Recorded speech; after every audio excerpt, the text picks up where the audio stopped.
Capítulo 14. Actividades y técnicas de enseñanza/aprendizaje y de evaluación. Se trata solamente de algunas de las cuestiones principales acerca de las actividades y técnicas del proceso de enseñanza/aprendizaje y de la evaluación, ya que estas cuestiones tienen una gran amplitud en el campo de la didáctica escolar. 1. Las estrategias metodológicas o métodos didácticos. Los autores señalan que las estrategias metodológicas que se deben aplicar en la educación poseen una gran variedad de actividades.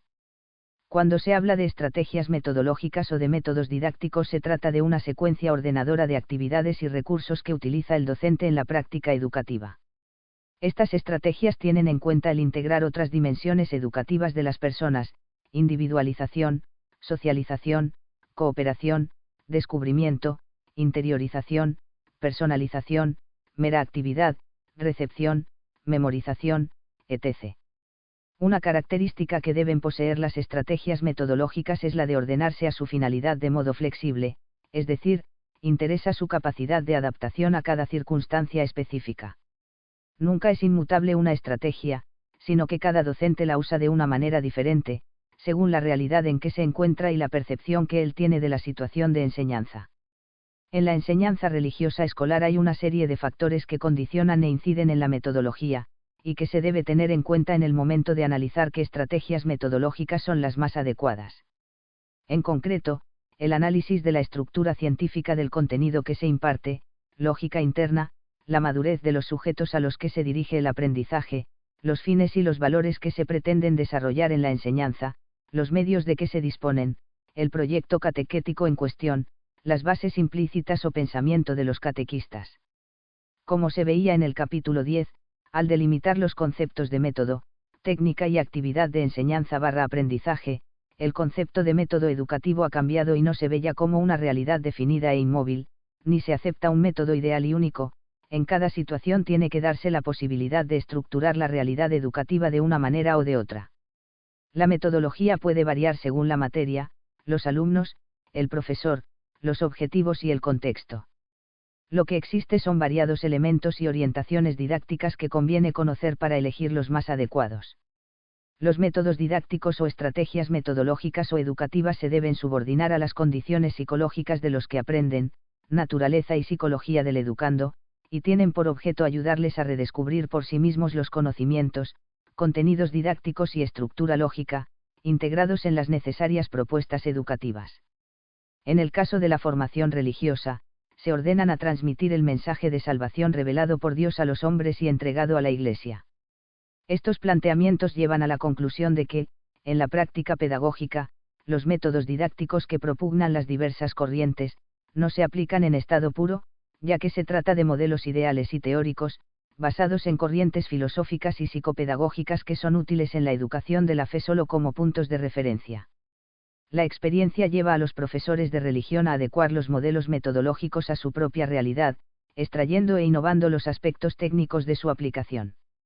La metodología concreta es una opción tomada por el profesor, en la que interrelaciona todos los elementos de la programación: objetivos, contenidos, actividades, recursos, evaluación, etc. Así, una sesión de formación religiosa tiene una secuencia determinada, con un orden, donde los conceptos, los procedimientos y las actitudes no deben estar compartimentados, aislados, sino que se trabajen simultáneamente, y al mismo tiempo no sean arbitrarios, sino dirigidos a que el aprendizaje desarrolle las capacidades que se habían previsto en los objetivos didácticos. No existen modelos perfectos, pero la secuencia de aprendizaje que se programe conviene que aproveche lo más posible a los actuales principios psicopedagógicos del aprendizaje significativo, utilizados de modo flexible, para poder adecuarse a la situación real de los alumnos. 2. Las actividades de enseñanza/aprendizaje. A. Concepto y papel de las actividades de enseñanza/aprendizaje. Las actividades son la manera activa y ordenada de llevar a término las estrategias metodológicas.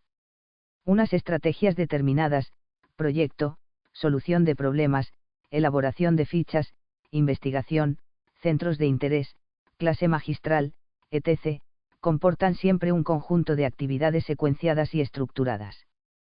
Para la elección y secuenciación de estas actividades hay que tener en cuenta los conocidos principios de la enseñanza: ir de los aspectos cercanos a los distantes, de los fáciles a los difíciles, de los conocidos a los desconocidos, de los individuales a los generales y de los concretos a los abstractos.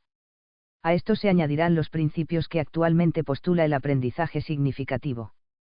No se pueden planificar las actividades de manera arbitraria, sino que se necesita un análisis previo de lo que se quiere desarrollar y en qué momento hay que introducir esta actividad.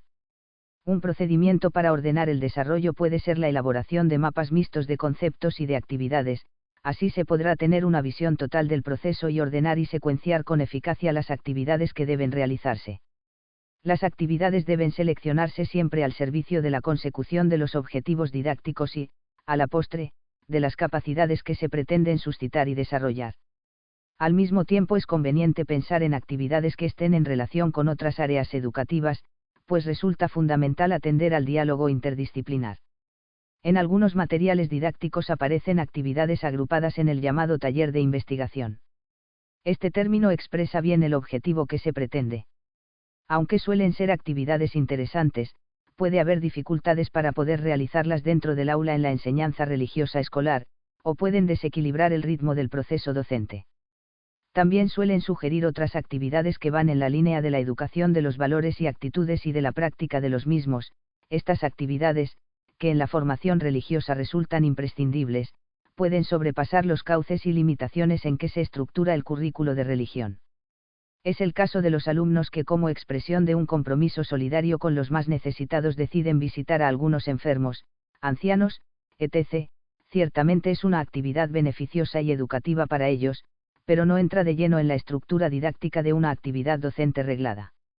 Los principios de intervención educativa se hacen vida en la actividad, un activismo, del proceso docente, pero se ha de tener en cuenta que aquella es especialmente valiosa cuando eso produce actividad interior. El educador tendrá que atender por medio de las actividades las cuestiones relacionadas con la motivación, aunque toda la estrategia metodológica busca solucionar este problema. No estará de más que se sugieran actividades motivadoras que sirvan de punto de partida para cada unidad didáctica. En bastantes materiales de formación religiosa aparece un clásico apartado titulado Textos de fe o algo análogo. La experiencia cristiana del alumno está apoyada en hechos y expresiones de fe, que cumplen también funciones de iniciación al tema. Esa experiencia cristiana siempre es elocuente, su significatividad está expresada también por palabras. Los dos lenguajes, signos y palabras, serán siempre punto de referencia en la significatividad religiosa de la realidad. Esos textos recogidos directamente de la palabra sagrada y, otras veces, madurados durante siglos por la experiencia cristiana, serán como un punto central de la unidad didáctica, de ella parte y a ella llega el recorrido de toda la unidad. B. Tipos de actividades de enseñanza/aprendizaje. Con estos presupuestos, se entiende que la selección de las actividades de enseñanza y aprendizaje más adaptadas para cada alumno o grupo de alumnos, a través de las que se han de conseguir los objetivos previstos, constituya, sin lugar a dudas, la tarea más importante y compleja de la programación de una unidad didáctica o de un tema. Al educador se le presenta actualmente un gran abanico de posibilidades a la hora de seleccionar las actividades más adecuadas.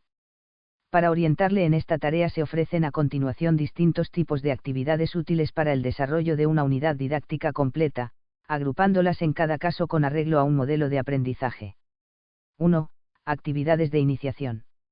Son aquellas propuestas por el docente con la finalidad de motivar y plantear el aprendizaje o de ayudar al educando a enlazar con experiencias o conocimientos anteriores.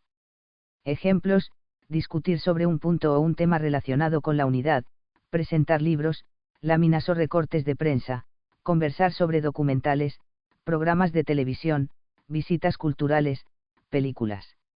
2. Actividades para descubrir los conocimientos previos. Son las actividades que ayudan a los educandos a descubrir, recordar, desempolvar, esquemas de conocimientos que tal vez no sean conscientes de haber alcanzado en otro momento, de modo que, actualizados, sean el soporte sobre el que se apoyarán las nuevas informaciones.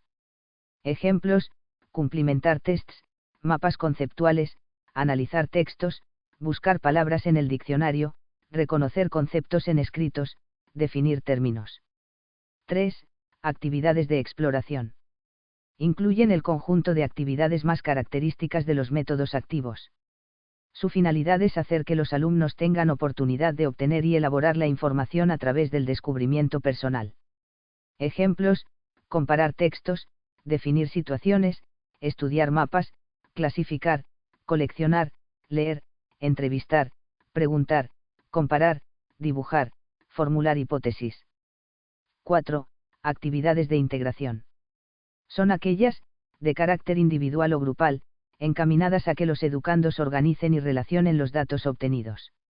Es decir, actividades que favorezcan el resumen y la síntesis. Este tipo de actividades ayudará a los alumnos a comprobar la coherencia y la lógica del contenido que les es transmitido y el lugar donde se debe ubicar una información que han descubierto. Conviene destacar la importancia de estas actividades. Los datos obtenidos por el educando en la fase anterior, si no se interrelacionan, quedan desconectados de la estructura original y serán aprendidos, no como partes de un todo, sino como todos aislados. Ejemplos: hacer resúmenes, murales, informes orales o escritos, coloquios de síntesis, puestas en común. 5. Actividades de creación. Son las que llevan al alumno a transformar los conocimientos adquiridos en elementos activos para alcanzar nuevos aprendizajes, surgidos como consecuencia de la autoestimulación del sujeto, que provoca procesos de investigación y de creación imaginativa. Ejemplos: imaginar, crear, cambiar, generalizar, inventar, modificar, rectificar, proyectar, aplicar. 6. Actividades de fijación. Este tipo de actividades tiene como finalidad consolidar el aprendizaje y evitar el olvido. Son las tareas tradicionales de ejercitación y memorización. Ejemplos: completar cuestionarios o textos, memorizar, repetir. 7. Actividades de aplicación. Están encaminadas a proporcionar a los educandos la ocasión de verificar, de comprobar sus propios descubrimientos o de hacer uso de lo aprendido. Ejemplos: realizar experiencias, buscar fundamentaciones o consecuencias, resolver problemas, describir, comentar textos, analizar casos ficticios. C. Papel del educador en relación con las actividades. Parece claro que el papel del profesor en las actividades es esencial. Él es el que debe, en función de las finalidades y objetivos, seleccionar las actividades más adecuadas o bien crear las que sean más convenientes. Respetando la naturaleza propia de cada actividad, formula las que considere más útiles para el proceso de enseñanza y aprendizaje. Las actividades son medios, no fines, pero es preciso que respondan siempre a la propia estructura metodológica. Sirve como indicador de una buena actitud del docente ante las actividades el hecho de que destaca la importancia de las actividades. Indica o comenta el procedimiento para llevar a cabo las actividades que propone. Señala los criterios de valoración. Propone actividades grupales. Ofrece la posibilidad de realizar actividades personales sobre aspectos de la materia que interesan a uno o varios alumnos. Indica el tiempo aproximado de ejecución. Se asegura de que todos los alumnos han comprendido la actividad. Invita a la autovaloración de las actividades o a la corrección mutua. Manda volver a realizar una actividad mal hecha. Colecciona o archiva actividades interesantes. Las actividades que propone tienen conexión con la vida real. Son conocimientos aplicables. Las actividades ejercitan preferentemente las técnicas previstas para la materia. Señala actividades diferentes para los distintos grupos de alumnos, más o menos aventajados, etc. Sabe sacar el máximo partido a las actividades. 3 técnicas de enseñanza/aprendizaje. En su momento definíamos las técnicas de enseñanza y aprendizaje como aquellas maneras racionales, y que la experiencia demuestra que son eficaces, de conducir una o más fases del proceso de enseñanza/aprendizaje, y decíamos que una técnica era como el soporte de las actividades. Se habla de la técnica de la exposición, del trabajo en pequeño grupo, de la mesa redonda, de la mímica, etc. Existen muchas formas de agrupar las técnicas de enseñanza. Por nuestra parte, hemos dividido este epígrafe en las técnicas centradas en el profesor, las centradas en el trabajo individual de los alumnos, las de trabajo en pequeño grupo y las de trabajo en gran grupo. No se trata de agotar la cuestión, pues teniendo en cuenta que hoy día existen multitud de técnicas e instrumentos para enseñar, se presenta una selección de las que se consideran más útiles en la formación religiosa. A. Técnicas referidas al profesor. Se analizan aquí 3 técnicas en las que el profesor tiene un mayor protagonismo, sin perder de vista que lo principal en cualquier técnica de enseñanza y aprendizaje es el trabajo del educando, y aunque lo característico de estas técnicas es lo que dice o hace el docente, lo importante es siempre qué hace, piensa e interioriza en ese momento el educando. 1. La conferencia o lección magistral. La lección magistral o conferencia se puede decir que es la técnica de enseñanza más utilizada, especialmente en la enseñanza superior. En esos niveles constituye de alguna forma un auténtico método de enseñanza. Una lección magistral se puede definir como un tiempo de enseñanza ocupado entera o principalmente por la exposición continua de un conferenciante. Los estudiantes pueden tener la oportunidad de preguntar o participar en una pequeña discusión, pero, por lo general, no hacen otra cosa que escuchar y tomar notas. Lo característico de esta técnica es su forma expositiva, en la que prima la transmisión de conocimientos, aunque para algunos autores es clave en la lección magistral ofrecer un enfoque crítico de la disciplina y mostrar un método. Se ha criticado a la lección magistral el predominio casi total de la actividad del profesor, en un proceso didáctico en que el enseñar o mostrar está en primer plano y el aprendizaje queda en un segundo plano, sobresaliendo así su finalidad meramente informativa. A pesar de las críticas, la persistencia de la lección magistral a lo largo de los siglos no deja de ser significativa. De hecho, los muchos estudios que se han realizado sobre las técnicas expositivas hacen ver siempre que este tipo de técnica es necesaria, la cuestión no es si tienen o no sentido, sino para qué finalidad concreta tiene sentido. 2. La exposición o explicación del docente. La exposición o explicación por parte del docente, profesor o catequista, tiene unas características similares a las de la lección magistral, pero es mucho más flexible.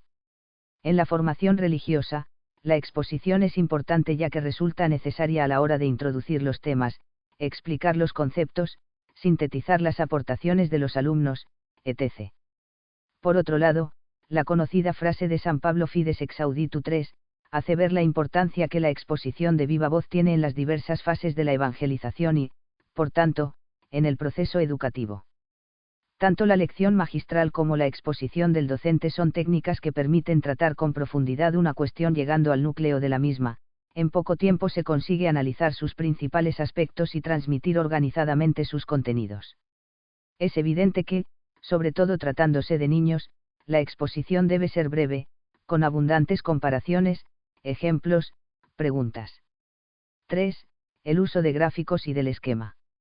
El profesor debe usar bien el gráfico y el esquema, es decir, la pizarra, los paneles, las pantallas y, hoy día, el ordenador. Estas técnicas son importantes para captar la atención, despertar el interés y facilitar la presentación de ideas abstractas. De ahí el valor pedagógico de materiales didácticos como cuadros, estampas, diapositivas, vídeos y películas. Es también fuente de iniciativa para el profesor y permite la acomodación al auditorio. En la pizarra o a través de otros medios modernos, el profesor puede escribir y dibujar. La escritura hace relación a cuadros sinópticos, títulos, esquemas, preguntas, frases, subrayados, nombres, fechas, que ilustran un tema y dirigen la atención de los alumnos. El dibujo o los gráficos sirven para la representación simbólica de las ideas o acontecimientos, así, la representación del pesebre, la cruz, las virtudes, etc. El esquema o diagrama representa por medio de signos convencionales relaciones de tiempo, lugar, dirección o funcionamiento. Esquemas del año litúrgico, la cronología de la vida del Señor, etc., y últimamente, los mapas conceptuales. Todos estos medios están siendo de nuevo muy utilizados en los textos de religión y de catequesis y, por tanto, son de una gran actualidad. Sin embargo, es preciso soslayar dos peligros: que el profesor quiera que esté en la pizarra o en la pantalla todo lo que desea explicar, resultando al final algo complejo y oscuro.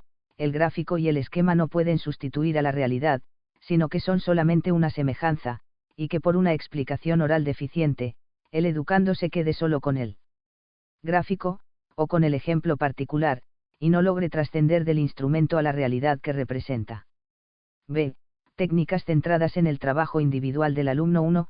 Los ejercicios escritos no bastan las técnicas expositivas para la transmisión del mensaje cristiano, es preciso que el destinatario coopere y aplique su actividad a las enseñanzas que el profesor le propone. Uno de esos procedimientos son los ejercicios escritos. La expresión escrita es fundamental para aclarar conceptos, profundizar, fijar lo oído, utilizar la terminología, etc.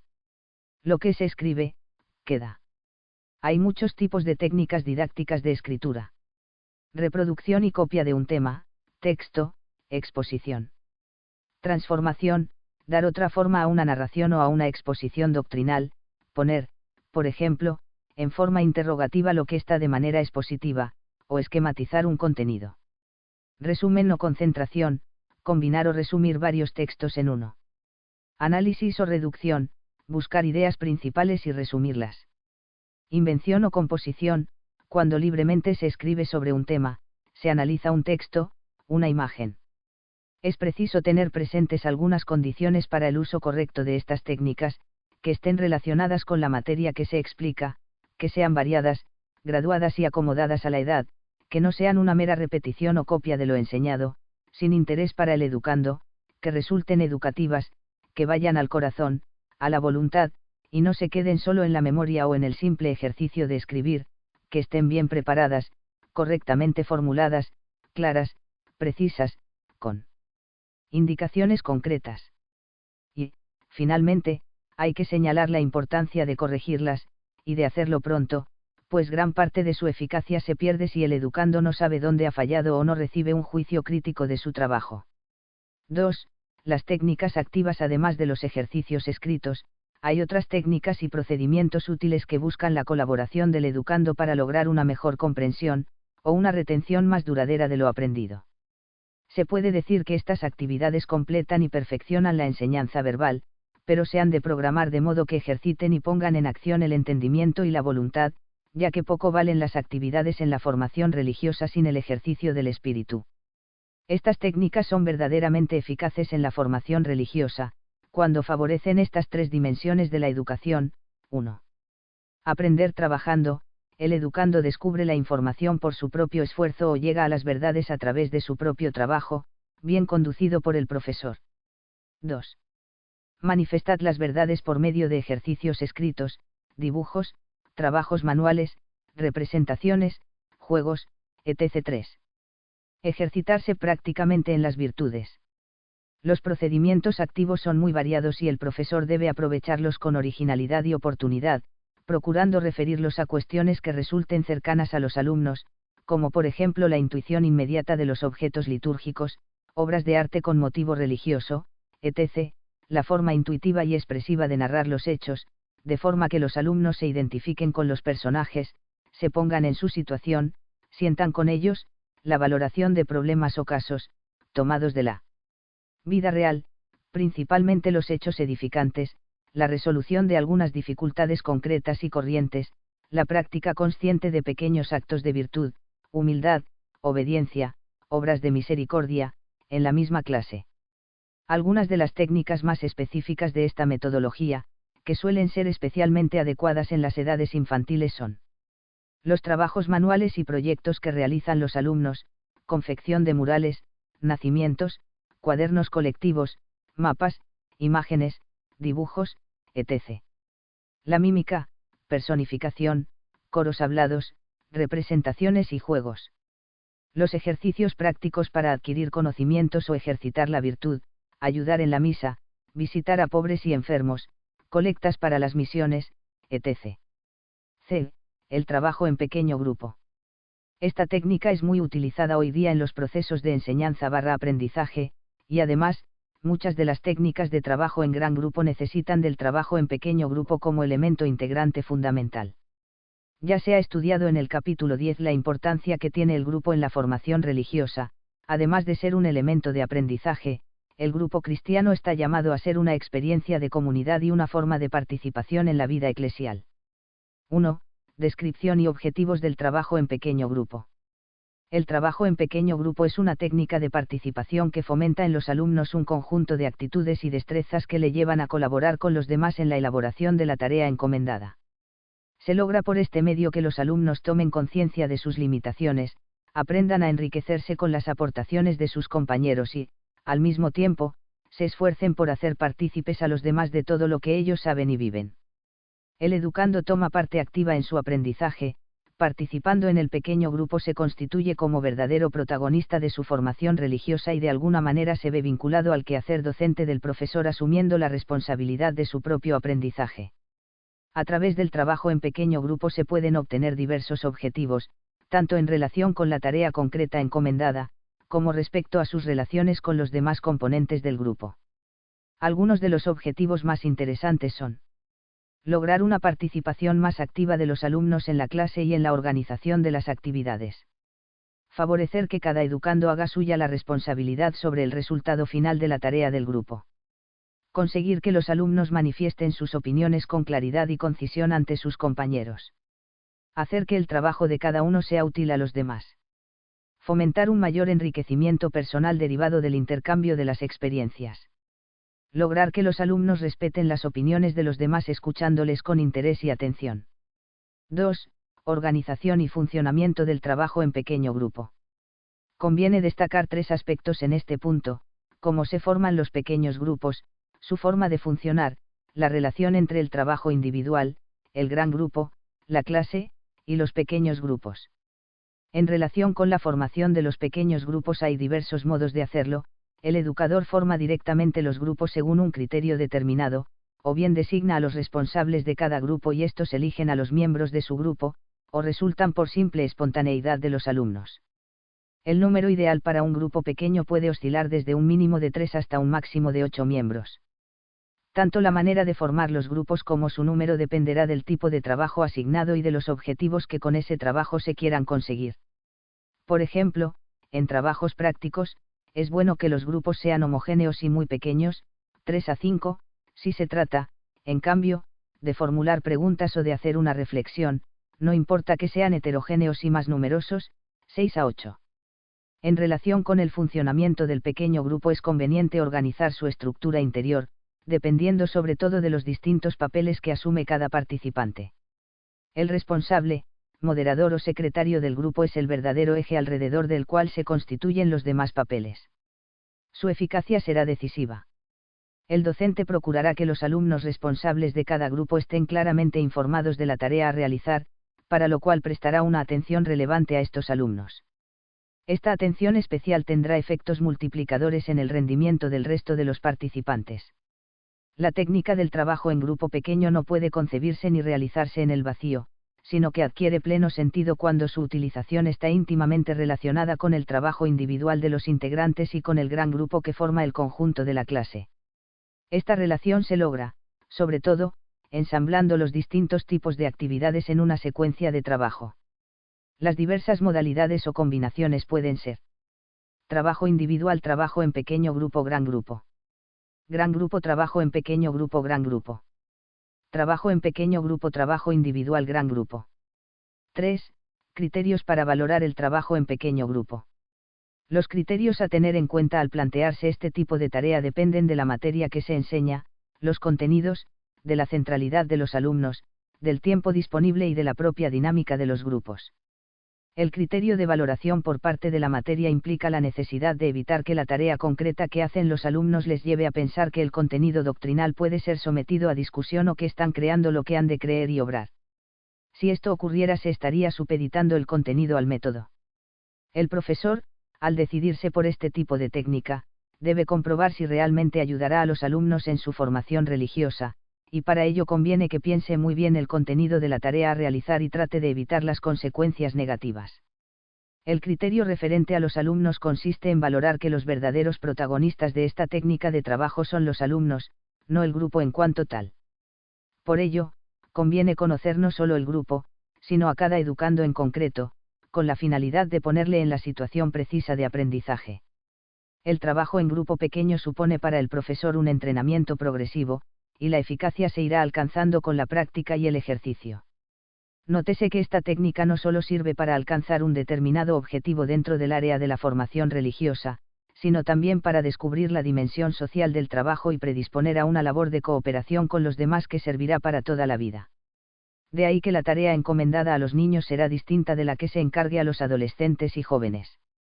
Hay también limitaciones según el tiempo disponible, pues es preciso advertir que el tiempo destinado al trabajo en pequeño grupo debe ser el estrictamente necesario, y además tiene que estar en proporción con el dedicado a otra serie de actividades, ya sean individuales o en grupos grandes.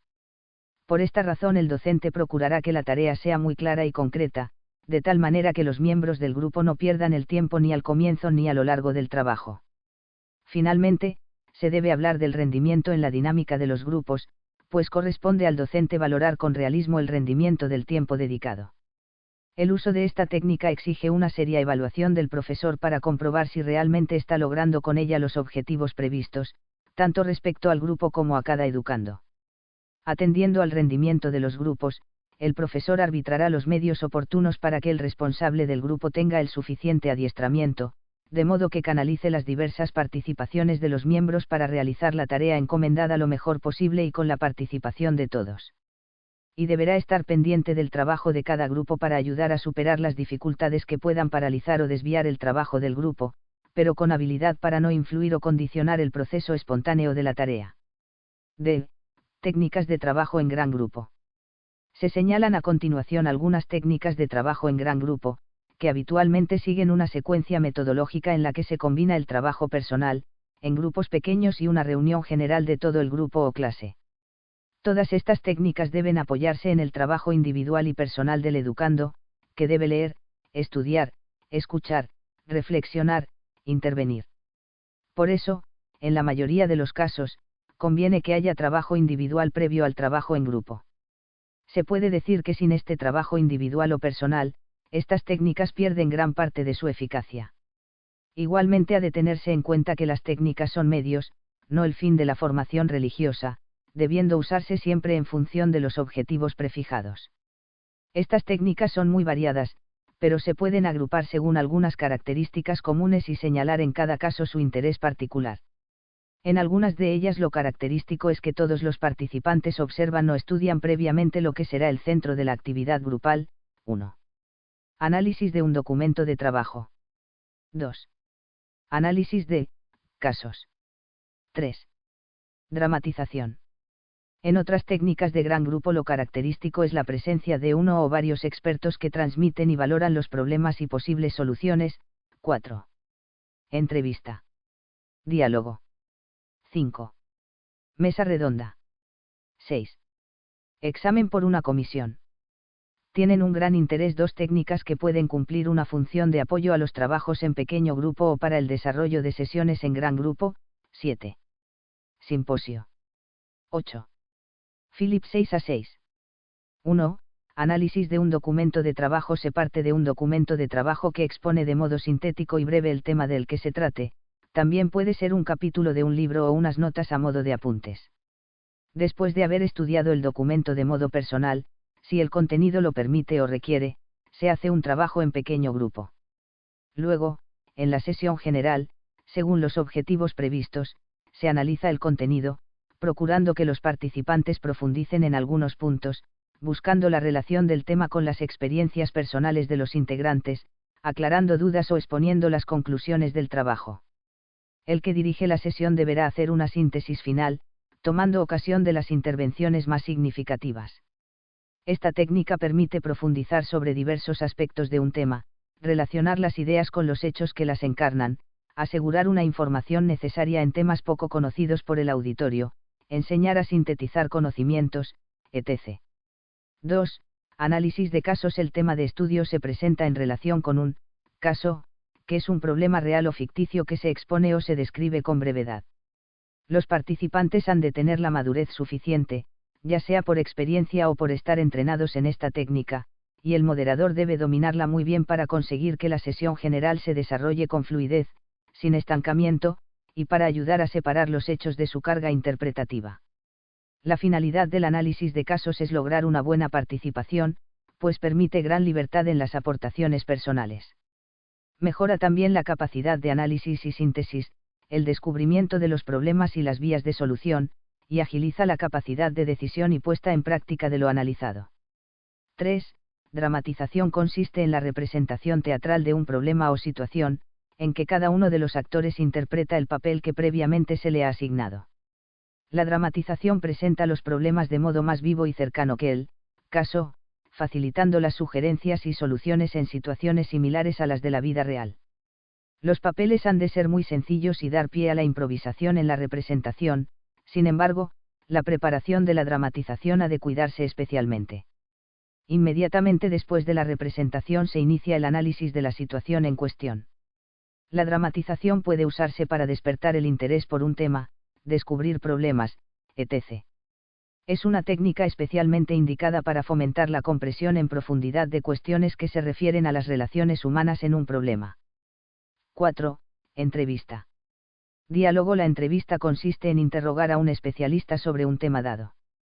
Las preguntas las formula un entrevistador, que representa al auditorio. El entrevistador debe dominar esta técnica y reflejar bien las preguntas que ha hecho el auditorio. Este entrevistador puede salir del grupo o ser extraño al mismo.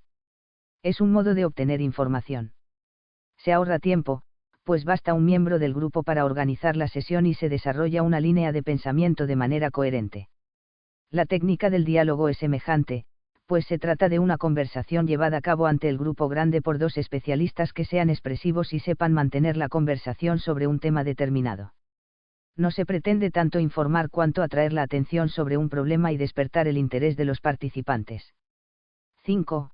Mesa redonda. La mesa redonda consiste en una conversación de varias personas, de 3 a 6, especialistas en la materia de que se trate, con o sin moderador, ante un auditorio.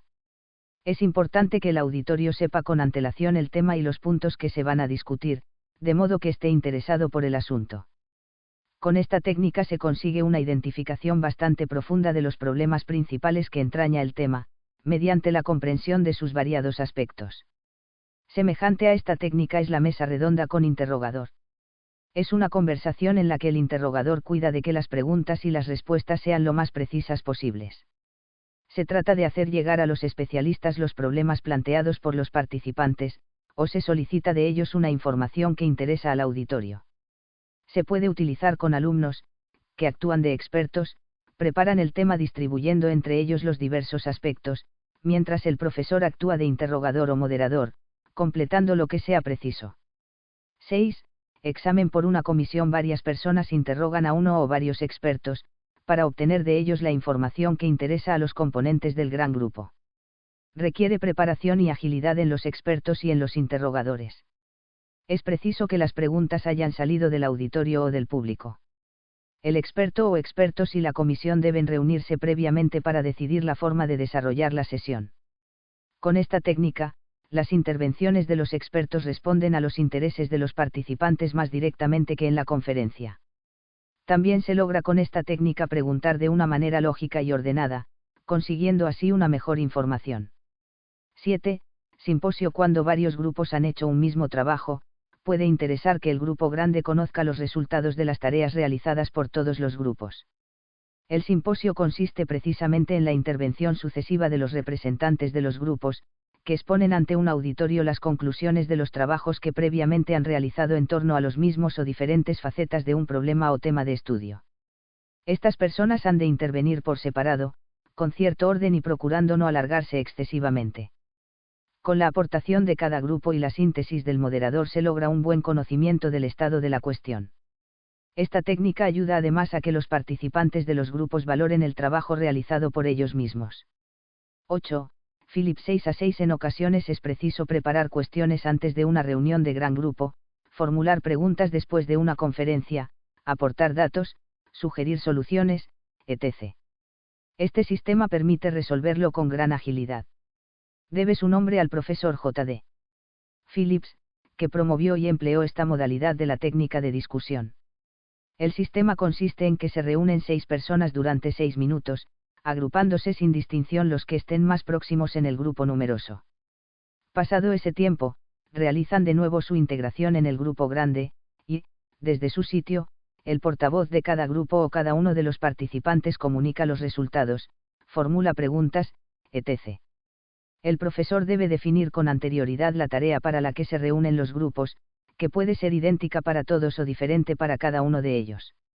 4. La evaluación en la formación religiosa escolar. A.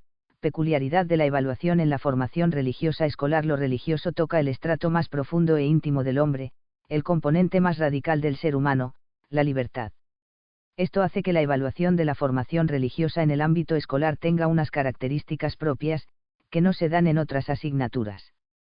La originalidad de la formación religiosa viene exigida por diversos aspectos de la doctrina y la vida cristiana de los alumnos, los contenidos específicos del mensaje cristiano, el ejercicio responsable de la libertad, la formación de la conciencia, el carácter de totalidad que implica la fe cristiana, etc.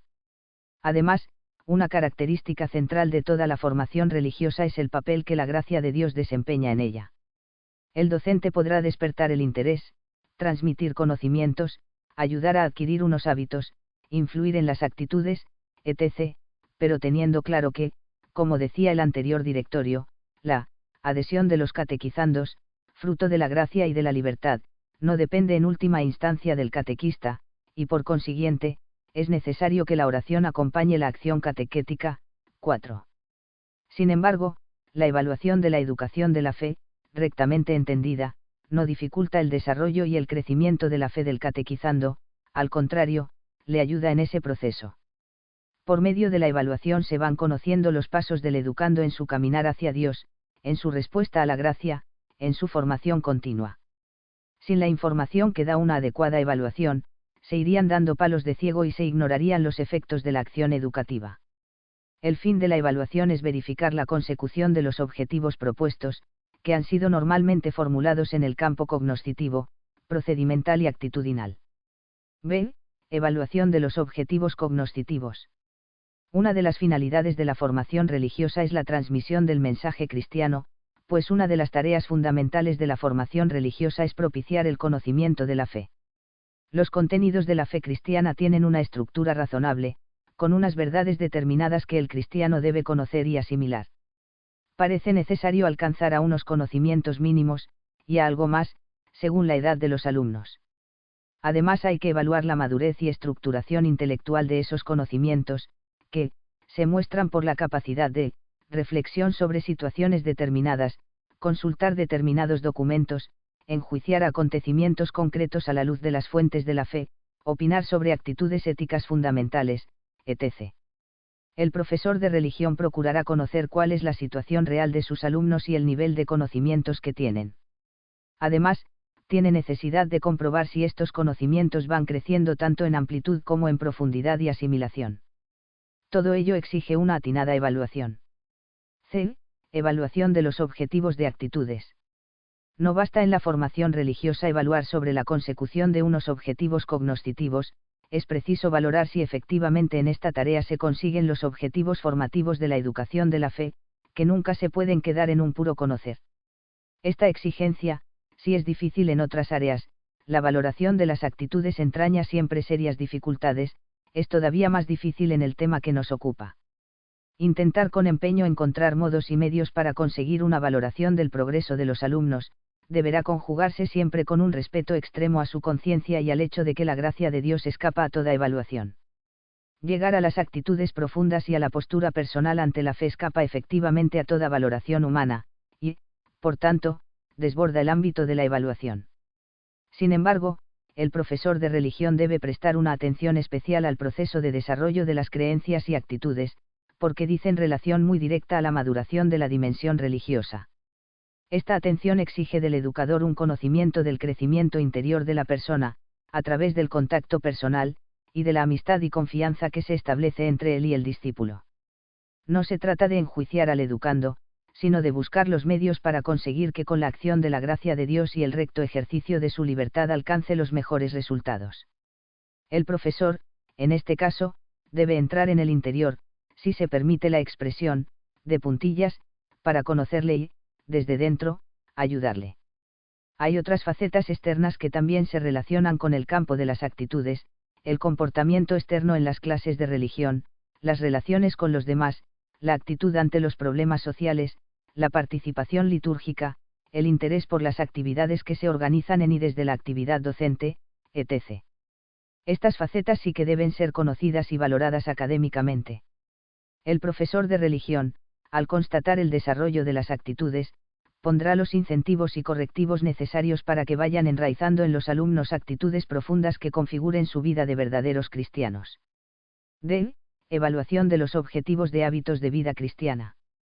Para la valoración de los objetivos de vida cristiana, el profesor de religión habrá que tener en cuenta que estos objetivos, por definición, se refieren a cómo los alumnos viven la vida cristiana como expresión de su vida de fe. La valoración de estos objetivos tiene el límite de la responsabilidad moral. Obviamente no es el profesor quien debe juzgarlos, son ellos ante Dios y ante su conciencia. Por tanto, no es en este nivel donde tiene que realizarse la evaluación. La evaluación de estos objetivos se circunscribe al conocimiento del esfuerzo que ponen los alumnos por mejorar en su vida cristiana y en la adquisición de las virtudes y las prácticas de piedad habituales de un buen cristiano. La valoración que puede y debe hacerse tiene como finalidad principal la formación de la conciencia y poner los estímulos necesarios para que la lucha no decaiga. La vida cristiana no se forja solo con buenas intenciones y actitudes honestas, hacen falta las obras. El cristiano debe convencerse de la necesidad e importancia de las buenas obras. Corresponde al profesor de religión no dejar que ninguno de sus alumnos claudique ante las dificultades o el fracaso. Para ello necesita ejercitar criterios valorativos que se irán adecuando a las circunstancias particulares de cada educando. 5 actividades y técnicas de evaluación. Al programar un tema o unidad didáctica será preciso que el profesor formule actividades para evaluar los distintos tipos de objetivos.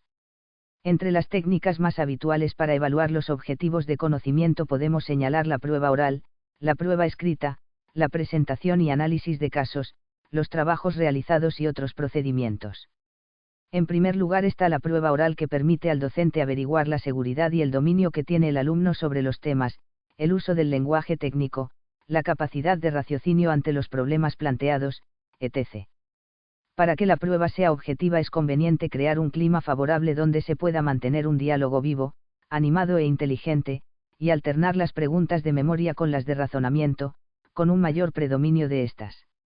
La prueba escrita es una prueba más equitativa con todos los alumnos, a quienes se les permite reflexionar a solas, y, a la vez, garantiza al docente un juicio más impersonal.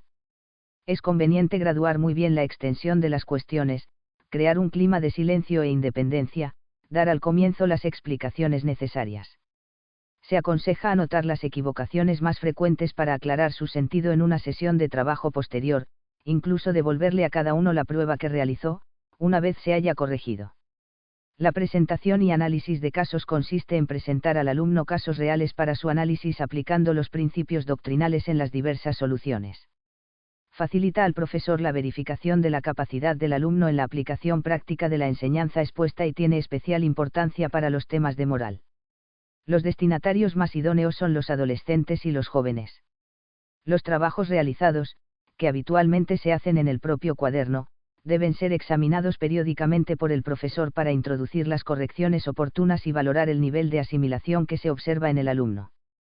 Otros procedimientos de evaluación son, la entrevista personal, las preguntas que el alumno hace al profesor, la capacidad de describir situaciones o pasajes bíblicos, los comentarios de una situación o de un texto, la memorización comprensiva del catecismo, textos bíblicos o litúrgicos, la elaboración de fichas y respuestas a pruebas objetivas.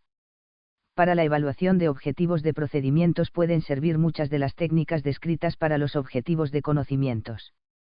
Las técnicas para la evaluación de los objetivos de actitudes y hábitos de vida cristiana son más sencillas, pero más susceptibles de error. Se pueden destacar las siguientes. Las entrevistas, sistemáticas o no, del profesor con el alumno, con los padres, etc. Son, con mucho, el medio más importante para conocer e influir en esas actitudes profundas que se refieren a la vida cristiana. La observación sistemática del alumno y del grupo, dentro y fuera de las clases, especialmente en aquellas situaciones y actividades que reflejan mejor las actitudes de los alumnos en su manera de comportarse y de reaccionar. La participación en actividades complementarias. Es un buen medio para darse cuenta de cómo influye en su conducta, no solo en su modo de ser, la formación que está recibiendo en las clases. Otros medios son el tener muy en cuenta su participación en las celebraciones litúrgicas, iniciativas de apostolado y testimonio cristiano, participación en las otras acciones pastorales de la parroquia, etc. 6 sugerencias prácticas para la evaluación en la formación religiosa. Aunque la evaluación en la formación religiosa entrañe dificultades por la originalidad de la tarea, no puede descuidarse, ya que es una gran ayuda para llevar a cabo eficazmente la formación en la fe de los alumnos, ámbito de gran trascendencia para su futuro. Es preciso darse cuenta de que la evaluación se hace en función de la mejora, no para juzgar o etiquetar a los alumnos, aunque sí se debe juzgar su tarea, su proceso educativo. La tarea evaluadora exige del profesor de religión una actitud de servicio y ayuda. Debe centrarse en lo positivo, potenciar los puntos fuertes, animando, empujando, sin fijarse excesivamente en lo negativo. Un criterio claro es que la evaluación no puede hacerse odiosa ni para el docente ni para el alumno. Una auténtica evaluación evitará quedarse en los aspectos cuantitativos, aunque no puede faltar una nota, pero será importante la valoración de las actitudes internas y de los hábitos de vida cristiana que se van consolidando. La preocupación por la evaluación en la formación religiosa comporta evaluar de forma continua la influencia de la clase de religión en el entorno donde se realiza. Así el profesor de religión irá viendo cómo influyen sus clases en el centro educativo, en el ambiente familiar, parroquial y social, no para juzgarlo negativa o críticamente, sino para aprovechar esta valoración con el fin de mejorar la propia tarea.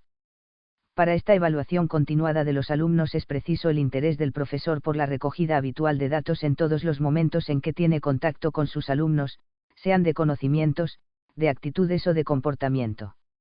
No es bueno quedarse solo en lo más llamativo, sino que ha de estar atento a los detalles que ponen al descubierto la realidad personal de los alumnos, bien entendido que no se evalúan las personas, sino su trabajo, su actividad. No habría verdadera evaluación si ésta no fuese acompañada de manera permanente de la autoevaluación del docente, tanto de sí mismo como de su tarea educativa. Unos criterios para que el profesor de religión acierte en este ámbito de la evaluación podrían ser: un elevado nivel de exigencia, pues impartir clases de religión no es realizar una tarea de segunda categoría. Su entidad supone una exigencia permanente, que se expresa en un intento continuo de superación. Para ello, debe evaluar su tarea y los elementos que inciden en la misma. De esta manera la actividad educativa experimentará una mejora paulatina y esta exigencia se transmitirá a los alumnos como estímulo constante para alcanzar nuevas metas. Comprobar el acierto en la jerarquía de actividades. Como el tiempo de formación religiosa es limitado, con frecuencia muy corto, se establecerá una jerarquía de actividades, dando más importancia a aquellas que realmente la tengan. Esto no es posible sin un talante valorativo, que comporta capacidad de selección y de jerarquización. Hacer trabajar, pues la exigencia en las clases de religión y la participación en las actividades van creando hábitos de trabajo. La educación de la fe no es una actividad para entretener o pasarlo bien, sino para aprovechar el tiempo disponible para la formación. El docente debe mantener un ritmo de trabajo intenso, preguntando, motivando, haciendo trabajar. Este espíritu de laboriosidad del educador ha de hacerse extensivo a sus alumnos y reclamar de ellos una respuesta positiva. Para comprobar si ésta se da es preciso evaluar. Hay que tener también capacidad de rectificación y de incentivación, pues el conocimiento valorativo de las tareas realizadas por los alumnos comporta el desarrollo de la capacidad de rectificar, tanto por parte del profesor como de los alumnos. Solo cuando se evalúa se pueden introducir rectificaciones oportunas, y esto afectará tanto al campo cognoscitivo como al de la conducta, mejorando las actitudes y los comportamientos. Asimismo, la evaluación ayuda a introducir nuevos estímulos y motivaciones para suscitar un mayor interés en el alumno, cuando se observa que su participación en la clase traspasa el umbral de la pasividad, el desencanto o la apatía.